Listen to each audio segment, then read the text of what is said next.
হায় হায়, এখন আমার কি হবে? এক হাত সাদা আর আরেক হাত কালো। আমার এত বড় বিপদটা কে ঘটাইছে জানেন? আপনাদের এই ভাইরাল কেমকট Thai body cream. Skin care page থেকে এত ভালো ভালো রিভিউ দেখেই কম্বোটা নিলাম, নিয়ে একবার লাগানোর পরে আমার একটা হাত হয়ে গেছে সাদা আর আরেকটা হাত কালো। কি করি এখন বলেন তো? তাই এখন আরেকটা হাতেও লাগাচ্ছি। কেমকট থাই ক্রিমের এই কম্বোতে আপনারা একটা সিরাম এবং একটা ক্রিম পেয়ে যাবেন, যে দুটো মিক্স করে লাগাতে হবে। আর আমরা কিন্তু স্কিন কেয়ার করতে করতে বডি কেয়ারের কথা ভুলেই যাই।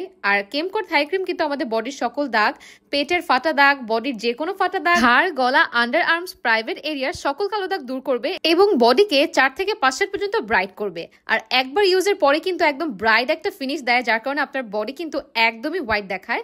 আপনারা যারা যারা স্কিন কেয়ার করতে করতে হাতের পায়ের কথা ভুলে গেছেন আর আমার মতো এমন বিপদে পড়ে গেছেন, তারা কিন্তু দেরি না করে স্কিনটাকে ব্রাইট করার জন্য স্কিন কেয়ার পেজ থেকে কেমকট থাই ক্রিমটা অবশ্যই পারচেস করে ফেলবেন। কারণ এই ক্রিমটা যদি পারচেস না করেন তাহলে কিন্তু অনেক কিছু মিস করে ফেলবেন। বেস্ট বডি ক্রিম এক কথায়। আমি কিন্তু এই ক্রিমটার ফ্যান হয়ে গিয়েছি। আমার কথা যদি বিশ্বাস না হয় আপনার স্কিন কেয়ার পেজ থেকে পারচেস করুন।